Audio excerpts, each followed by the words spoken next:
First candle ఇక్కడ కొంచెం bearish kind of candle చూపిస్తుంది, బట్ విక్స్ అయితే సపోర్ట్ ఇస్తున్నాయి. ఎస్టీపీఓ దగ్గర నుంచి క్యాండిల్ ట్రావెల్ చేసింది కదా, సో అక్కడ నుంచి మళ్ళీ సపోర్ట్ కూడా ఉంది. First candle bearish candle bullish candle అనేది ఇంకా మనకి ప్రాపర్గా తెలియదు. నిఫ్టీలో అయితే కొంచెం మార్కెట్ ఇక్కడ నుంచి బులిష్ టైప్ కనిపిస్తుంది, బట్ మళ్ళీ కంప్లీట్ ఆపోజిట్గా ఉంది. బ్యాంక్ నిఫ్టీలో కింద విక్ సపోర్ట్ ఎలా ఉందో నిఫ్టీలో పైన ఉంది విక్ రెసిస్టెన్స్ ఉంది S1P దగ్గర నుంచి. సో నో ట్రేడ్ జోన్ దగ్గర ఉన్నాం ప్రజెంట్ అయితే. వెయిట్ చేద్దాము. మార్కెట్ లిక్విడిటీ ఏరియా ఏది డిమాండ్ జోన్ అని చెప్పాను కదా, సో మార్కెట్ ఒకవేళ కిందకు వస్తే ఈ లెవెల్ దగ్గరకు వచ్చిందా ప్రైస్ యాక్షన్ చూద్దాం, లేదు మార్కెట్ పైకి వెళ్తుందంటే సిపిఐ దగ్గర ప్రైస్ యాక్షన్ చూద్దాము. బ్యాంక్ నిఫ్టీ కూడా ఈ లెవెల్ దగ్గరికి వచ్చిన తర్వాత ప్రైస్ యాక్షన్ చూద్దాం. ప్రీవియస్ సెషన్ లో ఉంది కదా, సేమ్ సెన్సెక్స్ చూడట్లేదు ఈరోజు, బట్ బ్యాంక్ నిఫ్టీ మొన్న ఫ్రైడే కూడా క్రాష్ అయింది కాబట్టి ట్రెండ్ అనేది బేరిష్గా ఉందన్నట్టు. అలాంటప్పుడు కౌంటర్ ట్రేడ్ తీసుకోవాలంటే కొంచెం చాలా జాగ్రత్తగా ఉండాలి. సో ప్రాపర్గా బులిష్ క్యాండిల్ వస్తే అప్పుడు ప్లాన్ చేద్దాము. ప్రెసెంట్ అయితే ఎటువంటి ఎంట్రీస్ లేవు. సరే.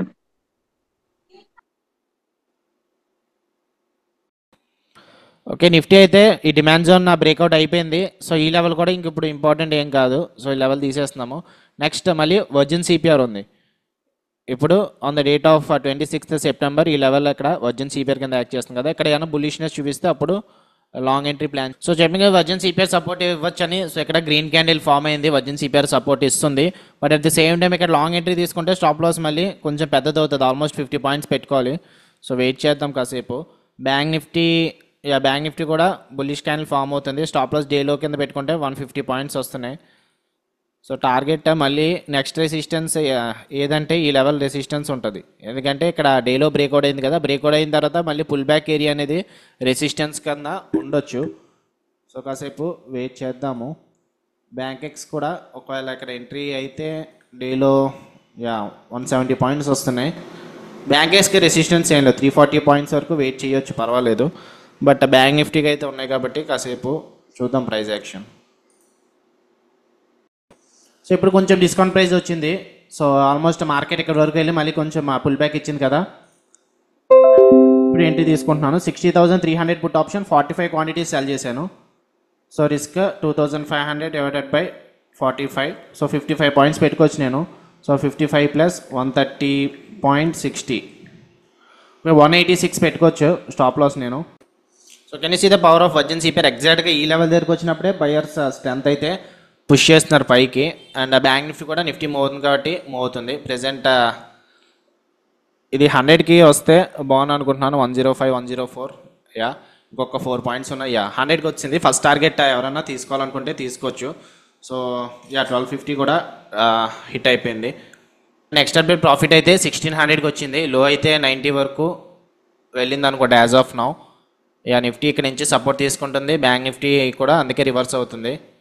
మనం బ్యాంక్ ఎక్స్లో తీసుకున్నాం కాబట్టి బ్యాంక్ ఎక్స్ కూడా సేమ్ సపోర్ట్ తీసుకుంటుంది. 1800 ప్రాఫిట్ అయితే వచ్చింది, ఆల్మోస్ట్ 2000 వరకు కూడా వెళ్ళింది అనుకుంటా. 2000 హిట్ అయింది.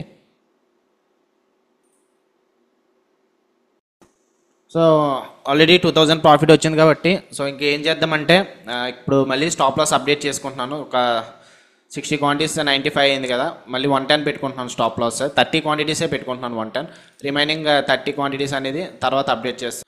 ఓకే, వర్జిన్ సిపిఆర్ చూసి మనం ఎంట్రీ తీసుకున్నాం కదా, వర్జిన్ సిపిఆర్ ఆల్మోస్ట్ బ్రేక్అవుట్ అవుతుంది. అలాంటప్పుడు ఇంకా సో ఎగ్జిట్ అవ్వడమే బెస్ట్ ప్రెజెంట్. కాకపోతే 1100 దగ్గర ట్రేడ్ అవుతుంది. ఒక పని చేద్దాము, స్టాప్ లాస్ రిస్క్ 1250 పెట్టుకుంటున్నాను. ఓకే, అంటే స్టాప్ లాస్ 140 పెట్టుకున్నాను.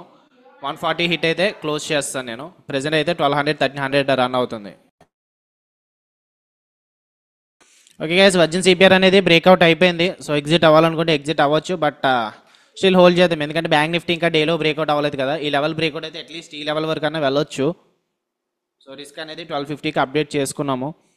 అండ్ ఎక్కడి నుంచి అయినా బేరిష్ క్యాండిల్ ఫామ్ అయితే మళ్ళీ షార్ట్ ఎంట్రీ అయినా ప్లాన్ చేస్తాను.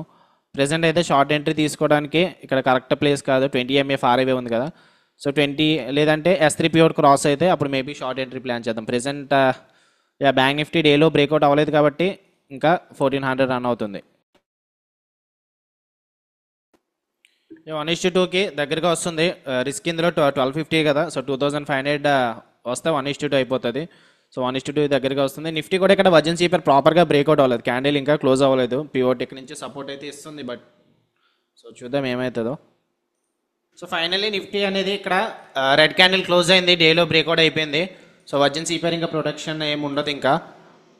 సో ఇప్పుడు బ్యాంక్ నిఫ్టీ రివర్స్ అయితే రివర్స్ కూడా అవ్వచ్చు. బ్యాంక్ నిఫ్టీ నిఫ్టీకి ఇంకా ఎటువంటి సపోర్ట్స్ లేవు కాబట్టి బ్యాంక్ నిఫ్టీ కూడా రివర్స్ అవుతుంది ఇప్పుడు.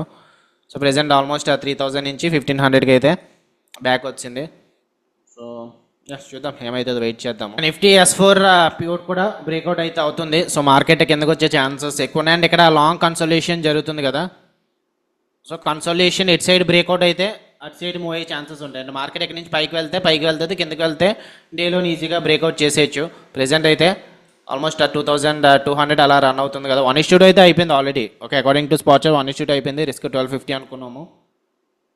అలాగని చెప్పి ఇప్పుడు ఇంకే ఎటువంటి క్లోజింగ్ అయితే ఏం చేయొద్దు. సో పని చేద్దాం, లేదంటే స్టాప్ లాస్ కాస్ట్ పెట్టేసుకుంటున్నాను. ఓకే, 3500 వచ్చాక పెట్టుకుందాం అనుకున్నాను. బట్ మార్కెట్ ట్రెండ్కి ఆపోజిట్గా వెళ్ళాం కాబట్టి కొంచెం సేఫ్ సైడ్ కూడా ఉండాలి. సో 2500 అయితే అయిపోయింది. సో కాస్ట్ అయితే పెట్టేసుకున్నాం. 1:2 కూడా అయిపోయింది కాబట్టి కాస్ట్ పెట్టేసుకుందాం. 122 నాది యావరేజ్ అయింది. సో నేను 120 పెట్టుకోగలను స్టాప్ లాస్. సో 120 హిట్ అయితే క్లోజ్ చేస్తాను. 120 నుంచి 125 మధ్యలో ఉంటుంది. మీకు ఎంట్రీ పాయింట్ 130 ఇచ్చాను కాబట్టి 130 ప్లేస్ చేసుకోండి. అంటే ఇంకా ఎవరైనా హోల్డ్ చేస్తే, ఆల్రెడీ ఎగ్జిట్ అయిపోయిన వాళ్ళు అయితే నో ప్రాబ్లం క్లోజ్ చేసేయచ్చు, ఎందుకంటే 1:2 కూడా అయిపోయింది కాబట్టి. సో జోన్ అయితే పైకే బ్రేక్అవుట్ అయ్యింది, బట్ బ్రేక్అవుట్ క్యాండిల్ ఇంకా క్లోజ్ అవ్వలేదు.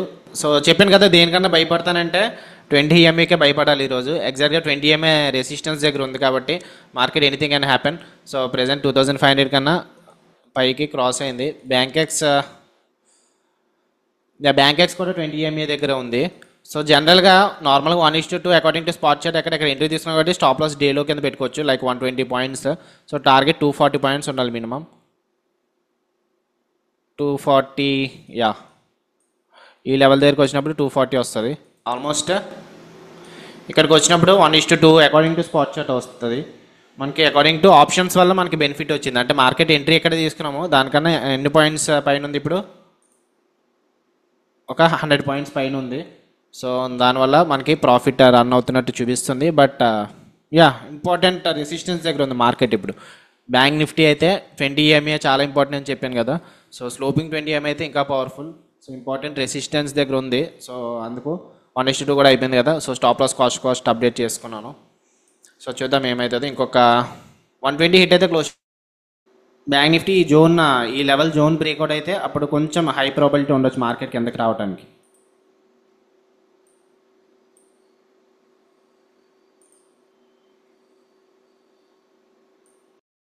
ఇంకా back to back red bars వస్తున్నాయి. సో ఇంకా పుట్ ఆప్షన్ ఏమి తీసుకోవద్దు. సో ట్రెండ్ అయితే కంటిన్యూ అవుతుంది. కాకపోతే నిఫ్టీ కొంచెం వీక్గా ఉంది కాబట్టి పర్వాలేదు, మనం తీసుకుంది అలాగా కాల్ ఆప్షనే సెల్ చేసాం కాబట్టి. సో ప్రెసెంట్ అయితే ఇంకా 2500 పెట్టుకున్నాను. రిస్క్ 170 పెట్టుకున్నాను. అంటే 165 హిట్ అయితే క్లోజ్ చేస్తాను ట్రేడ్ని. ఈ లెవెల్ లో కన్సోలిడేషన్ అయింది కదా, ఈ లెవెల్ బ్రేక్అవుట్ అయితే అప్పుడు మార్కెట్ కిందకి వచ్చే ఛాన్సెస్ ఎక్కువ ఉంటాయి. సో నిఫ్టీ అయితే ట్రెండ్ ఫాలో అవుతుంది. బ్యాంక్ నిఫ్టీ ప్రెసెంట్ అయితే మనకి ఇది 400 ప్రాఫిట్ అలా రన్ అవుతుంది అంతే. సో ఒక చిన్న ట్రిక్ చెప్తాను, అంటే ఆప్షన్ బయర్స్కి బాగా ఉపయోగపడుతుంది ఇది. ఎప్పుడైనా సరే మీరు ఒకవేళ ఏమన్నా షార్ట్ ఎంట్రీ తీసుకున్నారు అనుకుందాం. ఫర్ సపోజ్ ఈరోజు ఫస్ట్ క్యాండిల్ గ్రీన్ క్యాండిల్ కదా, లో బ్రేక్అవుట్ అయింది కదా అని చెప్పి ఇక్కడ షార్ట్ ఎంట్రీ తీసుకున్నారు. ఎవరు? ఆప్షన్ బయర్స్ తీసుకున్నారు అనుకుందాం. సో అలాంటప్పుడు మీరు ఎక్కడ ఎగ్జిట్ అవుతారో, లైక్ 1:2 దగ్గర ఎగ్జిట్ అవ్వడం కరెక్టే, కాకపోతే మొత్తం కాదు, ట్రెండింగ్ డే అన్నప్పుడు. సో ఫర్ సపోజ్ ఈరోజు సిపిఆర్ యావరేజ్గా ఉంది కదా, సో ట్రెండింగ్ డే అవుతుందని చెప్పి మీకు ఏమన్నా అనిపించినప్పుడు రిమైనింగ్ ఎక్కడ ఎగ్జిట్ అవ్వాలంటే 8 EMA పైన క్యాండిల్ క్లోజ్ అయింది అనుకోండి, అక్కడ ఎగ్జిట్ అవ్వాలి. లేదంటే 20 EMA పైన క్యాండిల్ క్లోజ్ అయినా అక్కడనే ఎగ్జిట్ అవ్వచ్చు. ఫర్ సపోజ్ ఇక్కడ డేలో బ్రేక్అవుట్ అయిందని ఇక్కడ ఎంట్రీ తీసుకున్నారు, ఫస్ట్ క్యాండిల్ లో బ్రేక్అవుట్ అయిందని ఇక్కడ ఎంట్రీ తీసుకున్నారు అనుకుందాం. స్టాప్ లాస్ ఒక 35 పాయింట్స్ పెట్టుకున్నారు క్యాండిల్ పైన. సో టార్గెట్ ఎంత? 70 పాయింట్స్. సో 70 పాయింట్స్ దగ్గర హాఫ్ క్వాంటిటీస్ ఎగ్జిట్ అయిపోవచ్చు. అంటే ఇక్కడ ఈ క్యాండిల్ దగ్గర హాఫ్ క్వాంటిటీ ఎగ్జిట్ అయిపోవచ్చు. రిమైనింగ్ హాఫ్ క్వాంటిటీస్ ఎక్కడంటే ఇంకా హోల్డ్ చేస్తూ ఉంటే మీకు ప్రాఫిట్స్ అనేవి వస్తాయి. లైక్ చూడండి, అక్కడి నుంచి 140-150 పాయింట్స్ అనేవి ప్రాఫిట్ అయితే వచ్చింది. అంటే ఆప్షన్ బయర్స్కి ఈ ట్రిక్ అనేది బాగా ఉపయోగపడుతుంది. 8 EMA పైన క్యాండిల్ క్లోజ్ అవ్వకూడదు. ఓకే, సో లోని బ్రేక్అవుట్ చేసింది, ఇందాక 50 వరకు వెళ్ళింది కదా, ఆల్మోస్ట్ 42 వరకు వచ్చింది. Bank nifty nothing happening. 20 EMA break అవ్వనంత వరకు కూడా మనం సేఫ్గానే ఉన్నట్టు. నిఫ్టీ కూడా 20 EMA దగ్గరలో ఉంది. 20 EMA బ్రేక్ అవ్వనంత వరకు పర్వాలేదు. మార్కెట్ సైడ్ వైజ్గా క్లోజ్ అయితే ప్రాఫిట్ వస్తుంది. లేదు మార్కెట్ కొంచెం అగ్రెసివ్గా ఉంటే ఉండొచ్చు, ఎందుకంటే ఈరోజు మంత్లీ ఎక్స్పైరీ ఉంది బ్యాంక్ ఎక్స్కి. So nifty, bank nifty, fin nifty అన్నీ కూడా అయిపోయి మంత్లీ ఎక్స్పైరీ. ఈరోజు Bankex monthly expiry. So చూద్దాం ఏమన్నా వాలటైల్ మూవ్ ఏమన్నా వస్తుందేమో సెకండ్ హాఫ్లో. సో యూరోపియన్ మార్కెట్స్ ఓపెన్ అవ్వడానికి ఇంకొక 1 minute ఉంది. ప్రెసెంట్ అయితే ఇంకొక 1500 రావాలి, అప్పుడు 1:2 వచ్చినట్టు. సో 1:2 కోసం వెయిట్ చేస్తున్నాం. నెక్స్ట్ అప్డేట్ ప్రాఫిట్ 4000 కూడా వచ్చింది. బ్యాంక్ నిఫ్టీ డేలోని బ్రేక్అవుట్ చేయలేకపోతుంది, స్ట్రగుల్ అవుతుంది. నిఫ్టీ అయితే ఇంకా డిమాండ్ జోన్ కూడా బ్రేక్అవుట్ అవ్వలేదు. సో చూద్దాం, మార్కెట్ సైడ్ వేస్గా ఉన్నా కూడా ప్రాఫిట్స్ వస్తాయని చెప్పాను కదా, అందుకే వస్తున్నాయి. బట్ 1:2 అయితే అయిపోయింది. ఓకే, S3PO రాగానే 1:2 తీసుకొచ్చని చెప్పాను కదా, 1:2 ఆల్మోస్ట్ అయిపోయినట్టే according to spot chart. Okay, according to options కాదు. ఇందాక ఫస్ట్ ట్రేడ్ మనకి అకార్డింగ్ టు ఆప్షన్స్ అయ్యింది, అకార్డింగ్ టు స్పాట్ చార్ట్ అవ్వలేదు. Second trade according to options ఇంకా అవ్వట్లేదు, అకార్డింగ్ టు స్పాట్ చార్ట్ అయితే అయిపోయింది. లో అయితే ఇంకా 33 వరకు వచ్చింది లో. సో చూద్దాం, సింగిల్ డిజిట్ వరకు వస్తే క్లోజ్ చేస్తాను, లేదంటే వచ్చిన ప్రాఫిట్స్ పోతాయేమో అంతే.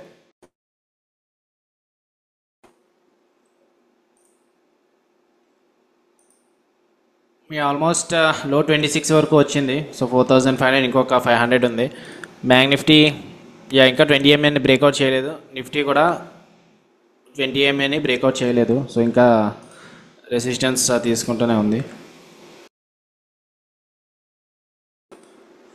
సో ఇంకొక 400 ఉంది 1:2 రావడానికి. సో బెటర్ క్లోజ్ చేసుకుంటే బెస్ట్, లేదంటే ఒక పని చేద్దాము. ఇంకా 30 పాయింట్స్ ఉన్నాయి కాబట్టి 30లో హాఫ్ 15 కదా. సో 45 పెట్టుకుంటున్నాను స్టాప్ లాస్. 45 నుంచి 50 మధ్యలో పెట్టుకుంటున్నాను. 45 హిట్ అయితే క్లోజ్ చేస్తాను.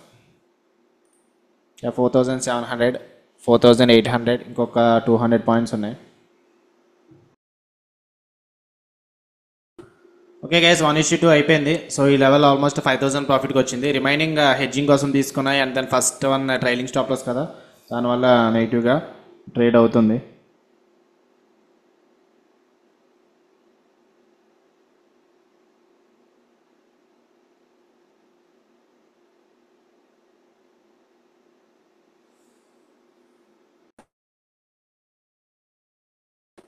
అకార్డింగ్ టు స్పాట్ చార్ట్ అయితే ఇక్కడ ఈ లెవెల్ బ్రేక్అవుట్ టచ్ అయిపోయింది. S3PO 1:2 పెట్టుకున్నాం కదా, సో టచ్ అయింది. అండ్ నిఫ్టీ అయితే డిమాండ్ జోన్ దగ్గర ఉంది, ఇంకా నిఫ్టీ బ్రేక్ అవ్వట్లేదు, at the same time support కూడా ఇచ్చి బౌన్స్ అవ్వట్లేదు. సో డిమాండ్ జోన్ దగ్గరే ఉంది. ఇక ఫైన్ క్లోజ్ చేస్తున్నాను. ఇది 23 ట్రేడ్ అవుతుంది కదా, 5000 కాబట్టి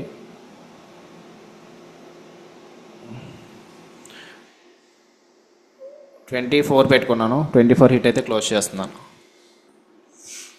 ఓకే గైస్, 24 హిట్ అయిపోయింది, ఎగ్జిట్ అయిపోయింది. అండ్ ఇది కూడా హెడ్జింగ్ లెవెల్గా ఇది కూడా క్లోజ్ చేస్తున్నాను. Okay, so 1 o'clock late afternoon first half అంతా కూడా ఆల్మోస్ట్ వన్ సైడే ర్యాలీ అయింది కాబట్టి, సో సెకండ్ హాఫ్ ఏదన్నా జరిగితే జరగవచ్చు అంతే. I'm not telling that 100% it can happen, but జరిగితే జరగవచ్చు అంతే. సో ఈ 20 MA దాటినంత వరకు మార్కెట్ బేరిష్. 20 MA ఇప్పుడు క్రాస్ చేయడానికి కూడా చూస్తుంది. సో బెటర్ ఎగ్జిట్, ఎందుకంటే 1:2 అయిపోయింది. సెకండ్ ట్రేడ్ మనకి 5000 ప్రాఫిట్ వచ్చింది కదా. సో ఈరోజు ఎంట్రీ లెవెల్స్ ఎందుకు తీసుకున్నామో చెప్తాను.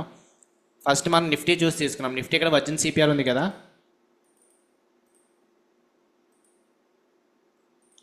ఇక్కడ వర్జిన్ CPR సపోర్ట్ అని చెప్పి మార్క్ చేసుకున్నాము. ఎగ్జాక్ట్గా అక్కడ నుంచే మార్కెట్ ఫాల్ అయిన తర్వాత అక్కడే రిజెక్షన్ తీసుకుంది, ఇక్కడ సపోర్ట్ ఏరియా. సో ఇక్కడ ఎంట్రీ అవ్వలేదు, ప్రాపర్ బులిష్ సెటప్ కోసం వెయిట్ చేసాం. So next candle 10 o'clock candle ఉంది కదా, అక్కడ ఎంట్రీ అయ్యాము. స్టాప్ లాస్ వర్జిన్ CPR కింద పెట్టుకున్నాం. బట్ ఈరోజు మనం తీసుకుంది ఏంటంటే బ్యాంక్ ఎక్స్పైరీ కదా, అదే బ్యాంక్ నిఫ్టీ ఎక్స్పైరీ అయ్యి అనుకోండి, ఈరోజు స్టాప్ లాస్ ట్రిగ్గర్ అయితే అయ్యి ఉండొచ్చు. బట్ బ్యాంక్ ఎక్స్ కాబట్టి బ్యాంక్ నిఫ్టీ ఎలా మూవ్ అవుతుందో నిఫ్టీ అలా మూవ్ అవుతుంది, సారీ బ్యాంక్ ఎక్స్ అలా మూవ్ అవుతుంది. బ్యాంక్ నిఫ్టీ అయితే అలాగా అవ్వలేదు. లైక్ బ్యాంక్ నిఫ్టీ ఇక్కడ గ్రీన్ క్యాండిల్ నుంచి చాలాసేపు హోల్డ్ చేసింది, డేలో అంత ఈజీగా బ్రేక్అవుట్ చేయనివ్వలేదు. సో దానివల్ల సేవ్ అయ్యాము. అండ్ స్టాప్ లాస్ వన్స్ మనకి 3000 ప్రాఫిట్ ఎంత వచ్చినప్పుడు కాస్ట్ అప్డేట్ చేసుకున్నాము. అండ్ ట్రైలింగ్ స్టాప్ లాస్ అనేది హిట్ అయింది. నెక్స్ట్ ట్రేడ్ ఏంటి, బ్యాంక్ నిఫ్టీ ఇక్కడ 20 MA అండ్ దెన్ ఈ జోన్ కన్సల్టేషన్ జోన్ అని చెప్పి అన్నాం కదా, ఆ జోన్ దగ్గర ఎగ్జాక్ట్గా రిజెక్షన్ జరిగింది. 2 ఆపర్చునిటీస్ ఉన్నాయి, లైక్ 2 రీజన్స్ ఉన్నాయి. సో ఇక్కడ కన్సల్టేషన్ ఏరియా అని చెప్పి మాట్లాడుకున్నాము. ఈ కన్సల్టేషన్ ఏరియా ఎక్కడి నుంచి రిజెక్షన్, టాప్ ఏరియా దగ్గర నుంచి రిజెక్షన్ జరిగింది and at the same time 20 MA కూడా ఉంది. సో హై ప్రాబిలిటీ ఇక్కడ ఎంట్రీ తీసుకున్నాము. స్టాప్ లాస్ 20 ఎంఏ పైన లేదంటే 1% పెట్టుకున్నాం అంతే.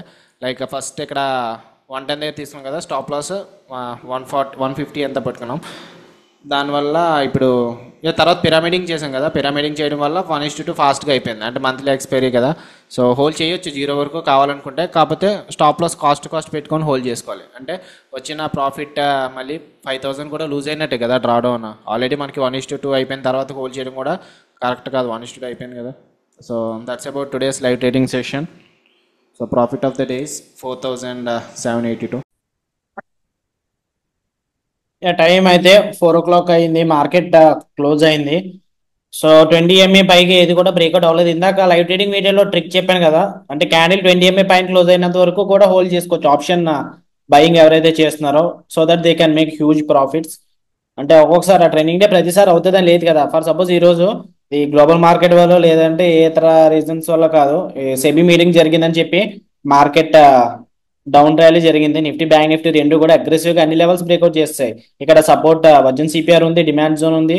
సో డిమాండ్ జోన్ బ్రేక్అవుట్ చేసింది first, next version CPR breakout చేసింది, ఆ తర్వాత ఈ డిమాండ్ జోన్ కూడా బ్రేక్అవుట్ చేసింది. సో మార్కెట్ వీక్ గా ఉంది, ఎందుకంటే సెబీ మీటింగ్ జరిగింది కాబట్టి మార్కెట్ కొంచెం వీక్ గా ఉంది. But still made profits once మన డైరెక్షన్ అయితే మార్చుకున్నాం కాబట్టి. సో మనకి ప్రాఫిట్స్ అయితే క్లోజ్ అయింది. ఇంపార్టెంట్ లెవెల్స్ ఏంటి అండ్ ఇంకొకటి చాలా ఇంపార్టెంట్ విషయం ఒకటి చెప్పాలి. సో మార్కెట్ ట్విట్టర్ కానివ్వండి లేదంటే సోషల్ మీడియాలో కానివ్వండి సర్క్యులేట్ అవుతుంది కదా న్యూస్. ఆల్మోస్ట్ మనకి ITR 40 lakhs ఫైల్ చేసిన వాళ్ళకే FNO యాక్సెస్ ఉంటుందని. సో నేనైతే అది నిజం కాదనుకుంటున్నాను, ఎందుకంటే మార్కెట్ ఎంత 40 lakhs ITR ఎవడో కూడా ఫైల్ చేయడు కదా, రీటైల్ ట్రేడర్స్ ఎవరు కూడా అంతా అలాగా ఫైల్ చేసే వాళ్ళు ఉండరు. ఒకవేళ ఉన్నా సరే వాళ్ళు 40 lakhs ఫైల్ చేస్తున్నారంటే, లైక్ చిన్న ఎగ్జాంపుల్ చెప్తాను, ఓకే. సో అది నిజం అనుకుందాం, 40 lakhs ITR ఫైల్ చేస్తేనే ఆప్షన్స్ అండ్ ట్రేడర్స్ యాక్సెస్ ఉంటుంది అనుకుందాం. ఈ చాలా మంది సక్సెస్ఫుల్ గా ఉండే వాళ్ళు ఉంటారు కదా, కొంచెం మంది, ఒక 10% 5% వాళ్ళు ఉంటారు. రిమైనింగ్ పీపుల్ లైక్ ట్రేడింగ్ అంటే వదల వాళ్ళు కూడా ఉంటారు కదా. వాళ్ళు ఏం చేస్తారంటే కొంచెం ఆ 40 lakhs ITR ఎవరైతే ఫైల్ చేస్తారో, నేను ఉన్నాను ఫర్ సపోజ్, నేను ఎవరికన్నా ఒక మంత్లీ ఒక 5,000 లేదంటే 10,000 ఇచ్చేసి మీ అకౌంట్ నాకు ఇవ్వండి, మీ ట్రేడింగ్ అకౌంట్ నాకు ఇవ్వండి, నేను ట్రేడ్ చేసుకుంటానని చెప్పి నేను అడుగుతాను. నేను అడిగి తీసుకుంటాను, తీసుకొని ప్రాఫిట్ వచ్చింది అనుకోండి, ప్రాఫిట్ వస్తే నేను ఫీజు ఇచ్చేస్తాను, ప్రాఫిట్ నేను తీసుకుంటాను. లాస్ వచ్చింది అనుకోండి, లాస్ వచ్చినా సరే ఆ 40 lakhs ITR ఎవరైతే ఫైల్ చేస్తున్నారో అతనికి బెనిఫిట్ ఉంటుంది, ఎందుకంటే తన అకౌంట్ పేరు మీద లాస్ జరుగుతుంది కాబట్టి తను ఫైల్ చేసినప్పుడు ఈ అమౌంట్ లాస్ ఏదైతే ఉందో దాన్ని ప్రాఫిట్స్ కింద కన్వర్ట్ చేసుకుంటాడు కదా. సో దానివల్ల ఎవరికి లాస్? గవర్నమెంట్ కే లాస్. సో ఇదైతే మాక్సిమం ట్రూ కాదని నేను అనుకుంటున్నాను. లాజిక్ ప్రకారం అయితే అలా ట్రూ కాదే. అండ్ మోస్ట్లీ రీటైల్ ట్రేడర్స్ వల్లే వాళ్ళకి ఎక్కువ ప్రాఫిట్స్ వస్తున్నాయి. ఈ ఫ్యూచర్స్ అండ్ ఆప్షన్స్ అనేవి ఇంతకు ముందు హెడ్జింగ్ కోసం వాడేవారు. ఎలాగంటే ఇప్పుడు మీ దగ్గర HDFC షేర్ ఉందనుకోండి, సో లేదంటే ఏదో ఒక షేర్ చూద్దాము. ఇవన్నీ ఇండెక్స్ కదా. కోటక్ మహీంద్రా ఉంది. సో కోటక్ మహీంద్రా బ్యాంక్ ఉంది. ఈరోజు మార్కెట్ కింద పడుతుందని మీకు తెలుసు. ఇప్పుడు నెక్స్ట్ వీక్ కి కింద పడుతుందని తెలుసు, ఓకే. లేదంటే ఫర్ సపోజ్ మీరు ఇక్కడ బై చేశారు, చిన్న ఎగ్జాంపుల్ చెప్తున్నాను. మీరు ఇక్కడ బై చేశారు, ఎక్కడ 1845 దగ్గర బై చేశారు. మార్కెట్ మీరు అనుకున్న విధంగానే పైకి వెళ్తుంది. ఇక్కడ ఈరోజు ఏదో న్యూస్ ఉంది అనుకుందాం, పలానా ఎంత, ఈరోజు 30th September కదా, 30th September న్యూస్ ఉంది, ఏదో ఒక రీజన్ ఉంది, దానివల్ల మార్కెట్ కిందకు వస్తుంది అనుకోవచ్చు. సో అప్పుడు మీరు ఏం చేస్తారు? లాంగ్ టర్మ్ లో పైకి వెళ్తుంది అని తెలుసు, కానీ ఇక్కడ మీరు ఎగ్జిట్ అయ్యి షార్ట్ చేశారు అనుకోండి, అప్పుడు ఇక్కడ ఏదైతే ఎంట్రీ తీసుకున్నారో ఆ ప్రాఫిట్స్ మిస్ అవుతారు కదా. దానికోసం ఫ్యూచర్స్ అండ్ ఆప్షన్స్ అనేవి ఇంట్రడ్యూస్ చేశారు. అంటే మీరు ఈక్విటీలో ఈ కోటక్ మహీంద్రాని హోల్డ్ చేసుకోవచ్చు. మార్కెట్ షార్ట్ టర్మ్ లో ఒక 2 రోజులు కింద పడుతుంది అనుకున్నప్పుడు ఇందులో కూడా ప్రాఫిట్స్ వచ్చేలాగా, ఓకే, ఇందులో కూడా ప్రాఫిట్స్ వచ్చేలాగా ఏం చేస్తారంటే మీరు ఇక్కడ ఫ్యూచర్స్ కానీ ఆప్షన్స్ కానీ హెడ్జింగ్ చేసుకోవచ్చు. అంటే ఈక్విటీ క్యాష్ లో మీకు షేర్స్ ఉంటే ఇందులో హెడ్జింగ్ చేసుకోవచ్చు. దానికోసం ఈ ఫ్యూచర్స్ అండ్ ఆప్షన్స్ స్టార్ట్ చేశారు. కాకపోతే మన వాళ్ళు తెలిసిందే కదా, తక్కువ ఎక్కడ ఉంటుందో అక్కడికి పరిగెడుతూ ఉంటారు. దానివల్ల ఫ్యూచర్స్ అండ్ ఆప్షన్స్ చాలా ఫేమస్ చేస్తారు దానివల్లే, ఓకే. సో డైరెక్ట్ గా వితౌట్ ఎనీ షేర్లు అవి ఏం తీసుకోకుండా, హెడ్జింగ్ కాకుండా డైరెక్ట్ గా ఫ్యూచర్స్ అండ్ ఆప్షన్స్ లో ట్రేడ్ చేసేయడం స్టార్ట్ చేశారు. అండ్ ఇప్పుడు ఇది ఫ్యూచర్స్ అండ్ ట్రేడర్స్ అనేది ఆల్ ఓవర్ ఫేమస్ అయిపోయింది. ఎవరికైతే స్టాక్ మార్కెట్ తెలుసో వాళ్ళందరికీ ఫ్యూచర్స్ తెలుస్తాయి, ఆప్షన్స్ తెలుస్తాయి. సో ఇప్పుడు ఆప్షన్స్ ఎక్కువ మంది లూజ్ అవుతున్నారు కదా అని చెప్పి ఇలాంటి రూల్స్ పెట్టారు అనుకోండి, రీటైల్ ట్రేడర్స్ దూరం అయిపోతారు మార్కెట్ కి. దూరం అయిపోతే ట్రేడ్ చేసుకోవడానికి వాళ్ళకి ఐ మీన్ అమౌంట్ ఏదైతే ట్యాక్సెస్ కలెక్ట్ చేస్తుందో గవర్నమెంట్, ఆ అమౌంట్ ఉండదు కదా వాళ్ళకి రాదు కదా, వాళ్ళే లాస్ లో ఉంటారు. కాబట్టి మాక్సిమం అంత ఫాస్ట్ గా ఫ్యూచర్స్ అండ్ ఆప్షన్స్ అయితే తగ్గించరు. మహా అయితే లాట్ సైజ్ పెంచుతారు అంతే. ఎర్లియర్ బ్యాంక్ నిఫ్టీ 25 క్వాంటిటీస్ ఉంది కదా, మళ్ళీ 25 కో లేదంటే 50కి పెట్టుకుంటారు ఏమో అంతే. 50కి మించి పెట్టరని నా ఒపీనియన్. కానీ పెట్టినా సరే 100 మించి అయితే వెళ్దు. ఫ్యూచర్ డేస్ లో కూడా 100 మించి వెళ్దు. లాసెస్ తగ్గించాలంటే క్యాపిటల్ ఇంతకు ముందు 10,000 20,000 ఉంటే ఫ్యూచర్స్ చేసేసేవాళ్ళమే. కానీ ఇప్పుడు మినిమం 1 lakh 1.5 lakhs 2 lakhs ఉండాలి ఒక లాట్ బై చేయాలన్నా సెల్ చేయాలన్నా. సో అలా క్యాపిటల్ పెంచే విధంగా పెడతారు. కానీ ఈ ఫ్యూచర్స్ అండ్ ఆప్షన్స్ ఆపేయడము, లేదంటే ఇలా 40 lakhs 50 lakhs 10 lakhs ఐటీఆర్ ఉంటేనే ఐటీఆర్ ఫైల్ చేసిన వాళ్ళకి ఆప్షన్స్ అండ్ ఫ్యూచర్స్ యాక్సెస్ ఇవ్వడం ఇలాంటివి ఏం జరగదు అని నా ఒపీనియన్. సో మిగిలిన వాళ్ళు మీరు ఏమనుకుంటున్నారు కింద కామెంట్ సెక్షన్ లో పెట్టండి. రేపటికి ఇంపార్టెంట్ లెవెల్స్ మాట్లాడుకుందాం. ప్రీవియస్ సెషన్ లో and previous session high. Previous session హైతో పాటు ఇది గ్యాప్ డౌన్ ఓపెన్ అయింది కాబట్టి గ్యాప్ బార్డర్ కూడా, ఈ రెండు లెవెల్స్ అనేవి గ్యాప్ బార్డర్ కింద ఉపయోగపడతాయి. నిఫ్టీ ఈ లెవెల్స్ చెప్తున్నాను కదా, 26,153 130 రెండు కూడా gap border levels. And market crash అయింది కదా ఫస్ట్ క్యాండిల్ హై దగ్గర నుంచి. సో ఇది సప్లై జోన్ కింద కూడా ఉంటుంది. ఎంటైర్ జోన్ అనేది ఇంపార్టెంటే. సో ఇది supply zone, gap borders. And ఇక్కడ డిమాండ్ జోన్ బ్రేక్అవుట్ అయిపోయింది కాబట్టి అంత ఇంపార్టెంట్ ఏం కాదు. డైలీ టైం ఫ్రేమ్ లో చూద్దాం. నిఫ్టీ డైలీ టైం ఫ్రేమ్ లో ఎటువంటి సపోర్ట్ అయితే లేదు, రాదర్ దెన్ ఈలో లైక్ 20th September లో ఉంది కదా, అది ఒకటే ఉంది కానీ అది ఫార్ అవే ఉంది. 20 EMA పైకి స్లోప్ అవుతుంది. 20 EMA మార్క్ చేసుకుందాము. సో నిఫ్టీకి ఇంపార్టెంట్ లెవెల్స్ ఇవి. Coming to bank Nifty. Bank Nifty కూడా సేమ్ నిఫ్టీలోనే గ్యాప్ బార్డర్ ఉంది కదా, సో ఈ రెండు గ్యాప్ బార్డర్స్ కింద యాక్ట్ చేస్తాయి. ఈ లెవెల్స్ అనేవి గ్యాప్ బార్డర్ కింద మార్క్ చేసుకుంటున్నాం. Okay. And then supply zone, market first candle high దగ్గర నుంచి రిజెక్షన్ వచ్చింది కాబట్టి, సో సప్లై జోన్ ఎక్కడి నుంచి ఎక్కడి వరకు ఉంటుందో మనకు తెలియదు. సో అందుకు ఎంటైర్ జోన్ అనేది ఇంపార్టెంటే. అలాగని ఎక్కడ ఎంట్రీ తీసుకోవాలో అన్నది కూడా మీరు స్టాప్ లాస్ బట్టి లేదంటే స్ప్రెడ్స్ తీసుకోండి. ఎంత పెద్ద స్టాప్ లాస్ ఉన్నప్పుడు స్ప్రెడ్స్ తీసుకోవడం బెస్ట్. అంటే ఒకవేళ మార్కెట్ పైకి వెళ్తే, లేదు ట్రెండ్ కంటిన్యూ అయితే మార్కెట్ కిందకే రావచ్చు. సో రేపు ఛాన్స్ ఏంటంటే వైట్ సిపిఆర్ కాబట్టి సైడ్ వేస్ గా ఉండొచ్చు మార్కెట్. రేపు ఏమన్నా రివర్సల్ కైండ్ ఆఫ్ డే ఉండొచ్చు. ఓకే. సో ఇక్కడ స్వింగ్ లో ఉంది and at the same time 20 EMA ఉంది. 20 EMA daily time frame mark చేసుకుంటున్నాము. ఈ లెవెల్ ఇంపార్టెంట్. అండ్ ఇక్కడ స్వింగ్ లో కూడా ఉంది. ఈ లెవెల్ కూడా కొంచెం ఇంపార్టెంట్, ఫోకస్ చేయండి. సో రేపు మార్కెట్ ఒకవేళ ఫస్ట్ క్యాన్ బేరిష్ క్యాన్ అయితే మార్కెట్ సెకండ్ క్యాన్ నుంచి రివర్స్ అవ్వచ్చు, లేదంటే S1 ప్యూర్ కాన్సిడర్ చేయండి. S1 ప్యూర్ దగ్గర నుంచి రివర్సల్ అయితే జరగవచ్చేమో. So these are the important levels for nifty and bank nifty tomorrow. Mark the levels on your charts.